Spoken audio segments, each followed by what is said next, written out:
దేవుడు మిమ్మల్ని దీవించునుగాక, ఆశీర్వదించునుగాక, విస్తరింపు దయచేయునుగాక.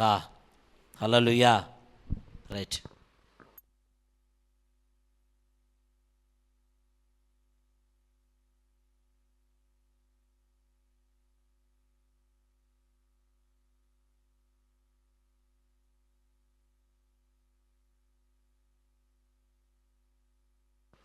హల్లెలూయా.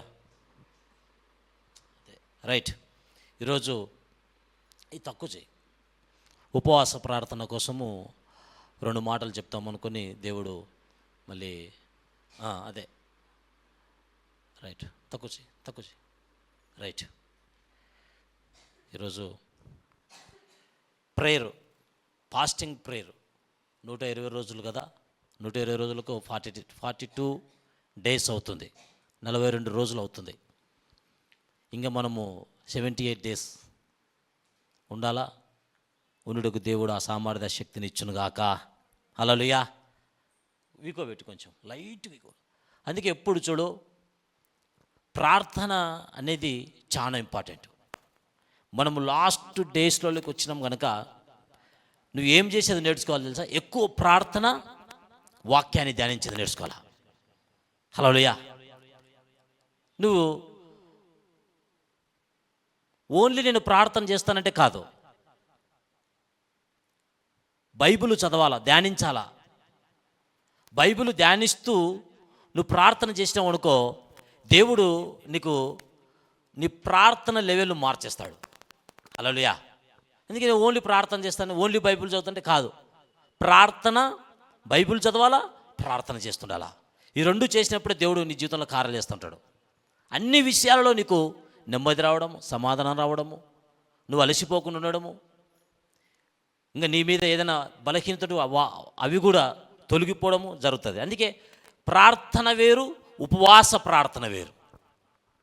హల్లెలూయా. మళ్ళీ ఇక్కడ చూడు, బైబిలు, ప్రార్థన, తర్వాత బైబిలు, ప్రార్థన, ఉపవాస ప్రార్థన. హల్లెలూయా. ఉపవాస ప్రార్థన అనేది చాలా పవర్ఫుల్గా ఉంటుంది, గుర్తుపెట్టుకో. ఉపవాస ప్రార్థన చేసేది అందుకే నువ్వు నేర్చుకోవాలా. ఉపవాస ప్రార్థన చేసినప్పుడు ఏం జరుగుతుందో తెలుసా?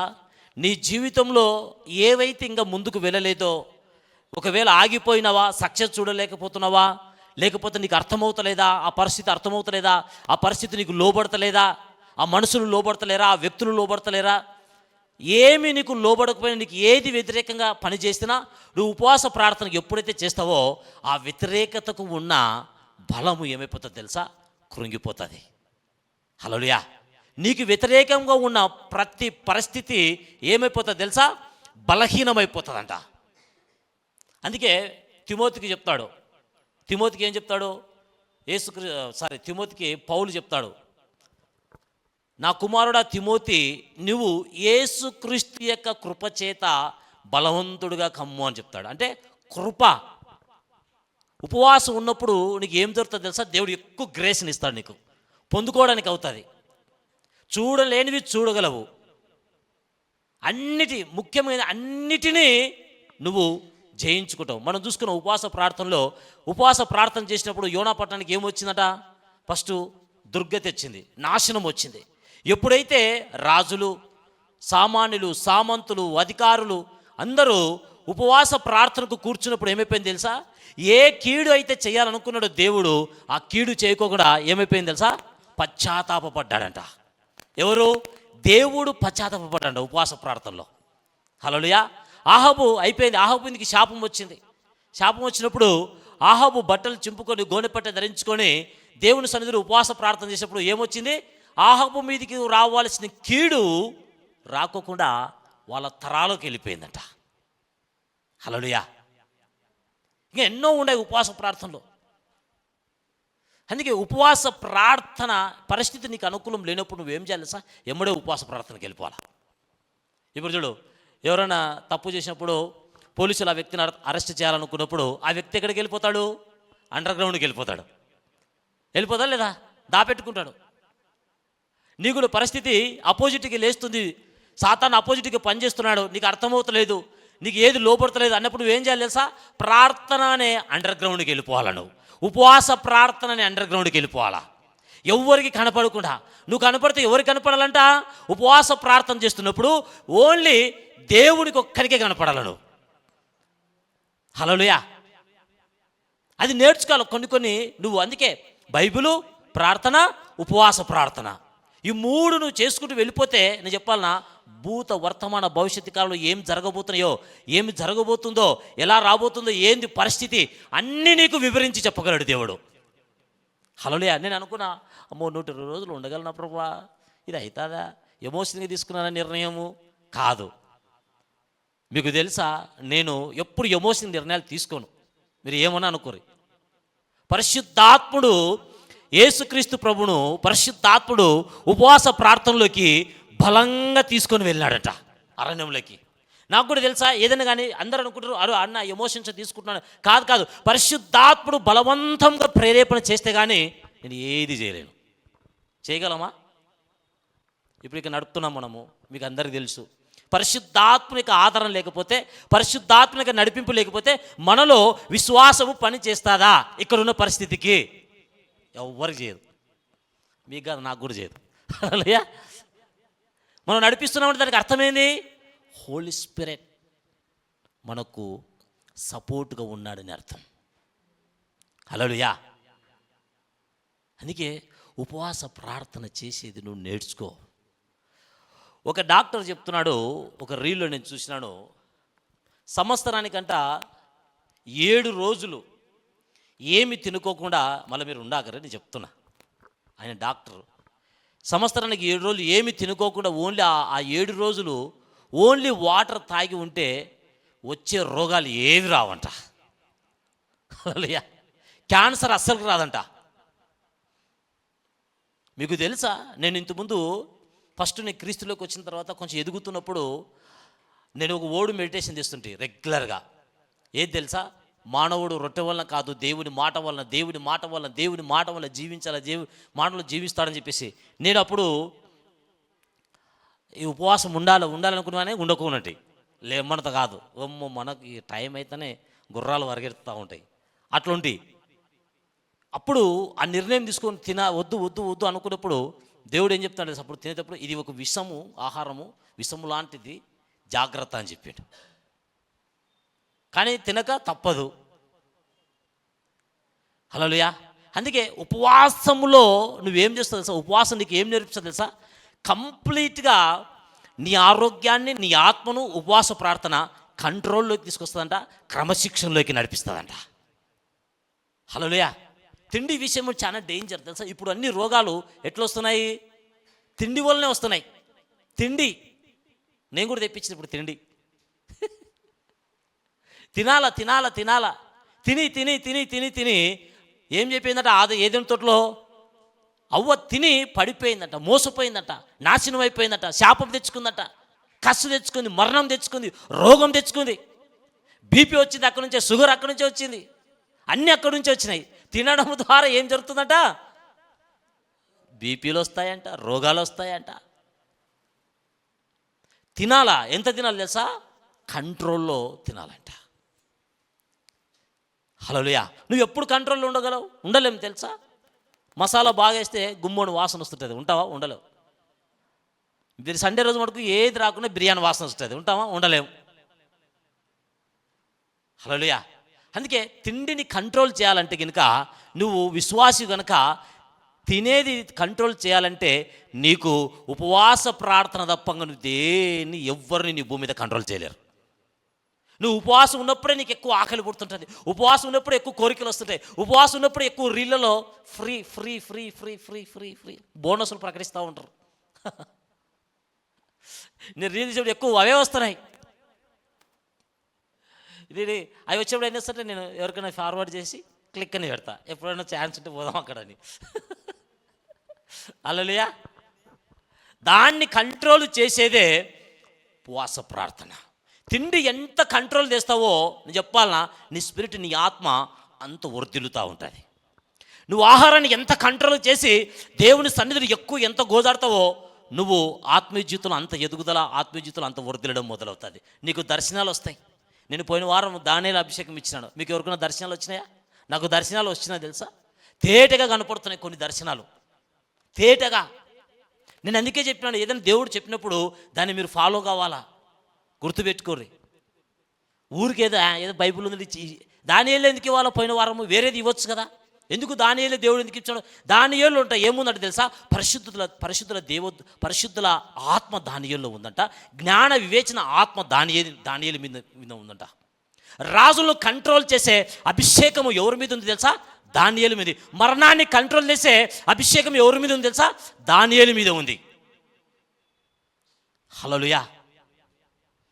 ప్రార్థనలో కంట్రోల్కు క్రమశిక్షణ నేర్పించే ఆత్మ కూడా, అభిషేకం కూడా దానియేలు మీద ఉంది. హల్లెలూయా. నేను ఒకటి చెప్తా చూడండి. నేను 120 డేస్, ఇంకా మనకు 80 డేస్ ఉంది. ఈ 80 డేస్లలో నువ్వు బైబిల్లో నుంచి ఏదైనా ఒక అభిషేకం కావాలనుకో, ఏదైనా ఒక అభిషేకం, ఈ ఆత్మ నా మీద పని చేయాలా, ఈ అభిషేకం నా మీద పని చేయాలా. నేను చెప్పిన ఈ ఆయిల్లో నుంచి దేవుడు ఏం కార్యాలు చేయబోతున్నాడో తెలుసా? ఎలీషా ఏ రీతికి అద్భుతాలు ఆశ్చర్యకరాలు చేశాడో అలాంటి అద్భుతాలు ఆశ్చర్యకరాలు చేయబోతున్నాడట. నువ్వు ఆయిల్ జస్ట్ టచ్ చేస్తే చాలు నీ జీవితం మారిపోతుంది. కాబట్టి అది బాగా కాస్ట్లీ, ఇండియన్ రూపీస్ కాదు, అది US డాలర్స్ రేటు పెడుతున్నదాన్ని. హల్లెలూయా. అది ఎంత అంటే నువ్వు జస్ట్ ఆయిల్ తీసుకుంటే చాలు నీ జీవితము కంప్లీట్గా మారిపోతుంది. నీ తెల్లగా అవుతున్నాయి నీ వెంట్రుకలు, నీ నల్లగా మారిపోతాయి. పొట్టిగా ఉన్నావా పొడవవుతావు. నీ కాలు కుంటిగా ఉందా అది సాపుగా నడవడం మొదలవుతుంది. నీ కన్ను కనపడతలేదా కనపడం మొదలవుతుంది. చెవులు వినపడతలేవా వినపడం మొదలవుతుంది. ప్రాస్పరిటీ నీ దగ్గర ఉంటలేదా ప్రాస్పరిటీ రావడం మొదలవుతుంది. ప్రాస్పరిటీ క్రియేట్ చేయడం నీకు జ్ఞానం మొదలవుతుంది. మిర్రాకల్గా ధనం నీకు రావడం మొదలవుతుంది. హల్లెలూయా. నేను ఈ 120 రోజుల్లో ఒకే ఒకటి అడుగుతూ ఉన్నా. ఎవ్రీ డే ఒకటే అడుగుతున్నా, ఇది కావాలా ప్రభా, ఇది కావాలా ప్రభా. అది ఎవరు చెప్పాను, వచ్చినప్పుడు మీరు చూస్తారు. నువ్వు ఈ 120 డేస్లో నేను చెప్తున్నా కదా, ఉపవాస ప్రార్థన చాలా పవర్ఫుల్గా దేవుడు చేపిస్తున్నాడు. ఈ 120 రోజుల్లో, ఇంకా 80 రోజుల్లో ఒక్కటే అడుగు, నీకు ఏది కావాలో. లేదు నీ ఇష్టం, 2 అని అడుగు, 3 అని అడుగు. ఎవ్రీ డే దాన్ని జ్ఞాపకం చేసుకో. ఈ అభిషేకము, ఈయనలో ఉన్న ఆత్మ, ఈయనలో ఉన్న అభిషేకము, ఈ ఆత్మ నా మీద పని చేయను గాక. ఈ 80 డేస్లో నువ్వు అడుగు. నేను చెప్తున్నా, తర్వాత 120 రోజులు ఉపవాస ప్రార్థన అయిపోయిన తర్వాత ఆ ఆత్మ అభిషేకాన్ని నువ్వు రుచి చూడడం మొదలవుతుంది. హల్లెలూయా, హల్లెలూయా. అందుకే ఉపవాసము అనేది చాలా చాలా ఇంపార్టెంట్. నువ్వు ఉపవాస ప్రార్థన చేయాలా, వారంలో ఒక్క రోజున చేయాలా. పోనీ ఇంతగా బరువు అయిపోతుందంటే నెలలో ఒక్క రోజున చేసేది నేర్చుకో. పోనీ నెలలో 3 రోజులు తండ్రి కుమార పరిశుద్ధాత్మ 3 రోజులను చేసేది నేర్చుకో. ఒక్క పూట ఆహారం తిను, నీ రూపురేఖలు మారిపోతాయి. గ్లోరీ వస్తుంది. ఏ గ్లోరీ వస్తుంది తెలుసా? తినకుంటే, ఉపవాసం ఉంటే ఏ గ్లోరీ వస్తుంది? ఏ గ్లోరీ వస్తుంది? ఏదేను తోటలో ఆదాము పడిపోక మునుపు ఏ మహిమైతే ఉందో అది తిరిగి రావడం మొదలవుతుంది. అది పునరుద్ధానం కావడం మొదలవుతుంది. నువ్వు అట్లా అనుకుంటే సెకండ్ ఆదాము యొక్క క్రీస్తు యొక్క మహిమ రావడం మొదలవుతుంది. మీకు తెలుసా, ఉపవాస ప్రార్థన ఉంటే పరలోకానికి దగ్గరికి వెళ్తూ ఉంటాడు, హెవెన్కి దగ్గర ఉంటావు, దేవదూతల దగ్గర ఉంటావు. ఆ పరిశుద్ధులు 12 మంది 24 ఆ పెద్దల దగ్గర నువ్వు ఉండడం మొదలవుతుంది. ఈ లోకానుసారమైన ఆహారం ఏం చేస్తుంది తెలుసా? నిన్ను దేవుడి నుంచి దూరం చేస్తుంది. అందుకే చూడు, తింటానే ఏమొస్తుంది నీకు? ఫస్ట్ ఆవులింపులు వస్తాయి, నిద్ర వస్తుంది, శరీరము బలపడుతుందంట, ఆత్మ బలహీనమైపోతుందంట. హల్లెలూయా. ఎప్పుడైతే నువ్వు ఈ లోకానుసారమైన ఈ శపించబడ్డ ఆహారాన్ని ఎప్పుడైతే కొంచెం కంట్రోల్ పెట్టామనుకో, శరీరము బలహీనమైపోయి ఆత్మ బలము పుంజుకోవడం మొదలవుతుంది. అప్పుడు నువ్వు ఏమంటాడు సాయిజ గ్రంథంలో, నువ్వు మనవి చేయక మునిపే నేను నీ మనవి ఆలకించితిని అంటాడు. అంటే నువ్వు ఉపవాసములో నువ్వు ఇది కావాలి, ఇది బాగుంటే బాగుండు, ఇది ఉంటే బాగుండు అనుకున్న లోపల ఏమైపోతుందో తెలుసా? కార్యాలు జరగడం మొదలవుతుంటాయి. హల్లెలూయా. ఇవన్నీ ఒకెత్తు, ఇదంతా ఒకెత్తు. ఉపవాసం ఉంటే ఇంకేం జరుగుతుందో తెలుసా? ఎంత ఈ భూమి మీదకి గడిబిడి రాని, మనుషులు కన్ఫ్యూజ్గా ఉండని, తొందర పెట్టని, మొత్తము గొడవగా ఉండని, టెన్షన్ ఉండని, నువ్వు మటుకు ఎలా ఉంటావు తెలుసా? నిబ్బరం కలిగి ఉంటాడు, సమాధానంగా ఉంటావు. కుడికి 1000 మంది నా పక్కకు 10,000 మంది పడిన ఏ అపాయం రాదన్నట్టు మొత్తం అలజడి వస్తున్నా కూడా నువ్వు మౌనంగా ఉంటావు. హల్లెలూయా. అందుకే ఉపవాస ప్రార్థన చేసేది నేర్చుకోవాలి. హల్లెలూయా. రైట్, చూద్దాము ఉపవాస ప్రార్థనలో ఈరోజు దేవుడు ఎవరి కోసం మాట్లాడతాడు, ఏం మాట్లాడతాడు, ఎలా మాట్లాడతాడు, ఎందుకు మాట్లాడతాడు, మాట్లాడిన తర్వాత ఏమి జరిగింది ఈరోజు చూస్తాం. హల్లెలూయా. రైట్,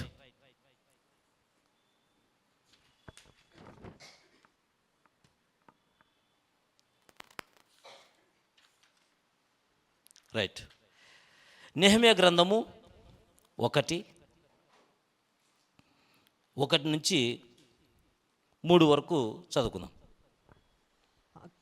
హగ్గల్య కుమారుడైన నెహెమ్యా కొంచెం పెంచు నాన్న. ఇది 20వ చదువు, ఫస్ట్ నుంచి చదువు. హగ్గల్య కుమారుడైన నెహెమ్యా 1 నుంచి 3. 20వ సంవత్సరంలో కిస్లేవు మాసమున నేను షూషోను కోటలో ఉండగా నా సహోదరులలో హనానీయను ఒకడును యూదులలో కొందరు వచ్చిరి.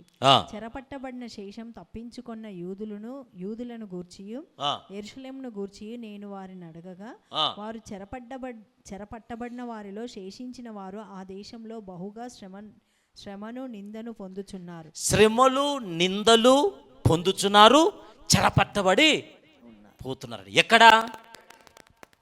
కంప్లీట్గా చూసుకుంటే నెహెమ్యా ఎవరు? ఒక రాజు దగ్గర పని చేస్తున్నాడు. అంటే రాజు తాగే పానీయంను కల్పించేవాడంట. అంతేనా? కరెక్టేనా? రాజు దగ్గర రాజుకు దాహం వేసినప్పుడల్లా నీరు అందించేవాడు అనుకుందాం. హల్లెలూయా. నెహెమ్యా ఎలాంటి వ్యక్తి తెలుసా? నెహెమ్యా ఇస్ ప్రేయర్ మ్యాన్, ప్రార్థనా పరుడు. గుర్తుపెట్టుకో, బైబిల్లో ఎప్పుడు ఒక వ్యక్తిని దేవుడు హైలైట్ చేసినట్టు అర్థం ఏం తెలుసా? దేవుడికి ఆ వ్యక్తి విధేయత చూపినాడని అర్థం. బైబిల్లో ఒక వ్యక్తిని దేవుడు బాగా మహిమపరుస్తున్న అర్థం ఏం తెలుసా? ఆ వ్యక్తి దేవునికి లోబడినాడని అర్థం. బైబిల్లో పదే ఒక వ్యక్తిని చూపిస్తున్నాడు, దానికి అర్థమేం తెలుసా?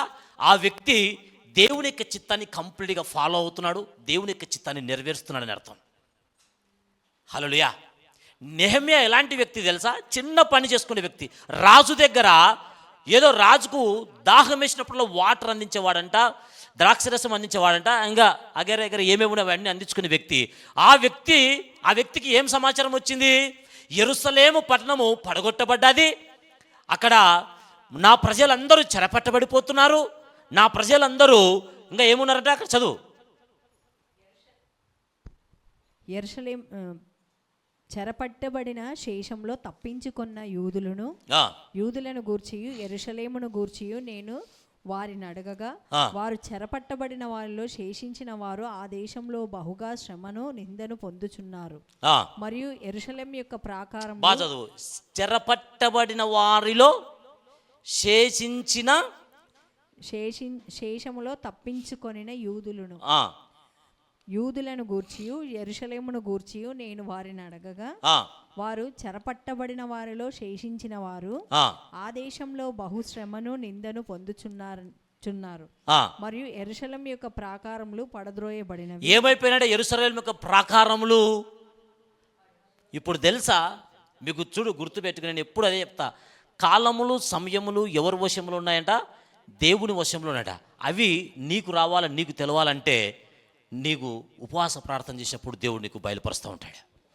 శిష్యులు అడుగుతారు, యేసుక్రీస్తు ప్రభు అపోస్తల కార్యం 1లో చెప్తాడు, నేను వెళ్తున్నాను, మీరు జాగ్రత్త అని అన్ని మీరు మందిరంలో తండ్రి చేత మీకు చేయబడ్డ వాగ్దాన ప్రకారం ఆత్మ దిగి వచ్చిన వరకు మీరు అక్కడ కూడుకోండి అని చెప్తారు. చెప్పిన తర్వాత ఆయన అన్నీ చెప్తుంటాడు. శిష్యులు అడుగుతారు, నీ రాజ్యం ఎప్పుడు వస్తుంది, నువ్వు ఎప్పుడు వస్తావు, మళ్ళీ ఇది ఏంది, యుగాంతం ఏందని అన్ని అడిగినప్పుడు యేసుక్రీస్తు ప్రభు ఒకటి చెప్తాడు, ఇది తెలుసుకోవాల్సిన అవసరం మీకు లేదు, అయినా అవి నా కంట్రోల్లో లేవు, అవి ఎవరి కంట్రోల్లో అంటాడు? తండ్రి యొక్క కంట్రోల్. యుగాంతం ఎప్పుడు వస్తుందో తండ్రి యొక్క కంట్రోల్లో ఉంది, నా చేతిలో ఏం లేదంటాడు. అని అక్కడ గ్యాప్ ఇచ్చి ఏమంటాడు తెలుసా? అయినను ఆత్మ మీ మీదకి వచ్చినప్పుడు మీకు ఏమొస్తుంటాడు, మీరు శక్తిని పొందుకుంటారు అంటాడు. అంటే అర్థమేం తెలుసా? ఎందుకు వాళ్ళకి అన్నీ చెప్పలేకపోయినాడు? ఇప్పుడు యేసుప్రభు ఎప్పుడు వస్తాడో తెలియదా? యేసుప్రభుకు తెలుసు, నీకు కూడా తెలుసు. కానీ ఎందుకు చెప్పలేకపోయినాడు తెలుసా? వాళ్ళు బలహీనంగా ఉన్నారు, శరీరంలో ఉన్నారు కనుక యేసుక్రీస్తు ప్రభు వాళ్ళకు అన్నీ వివరించి చెప్పలేకపోయినాడు.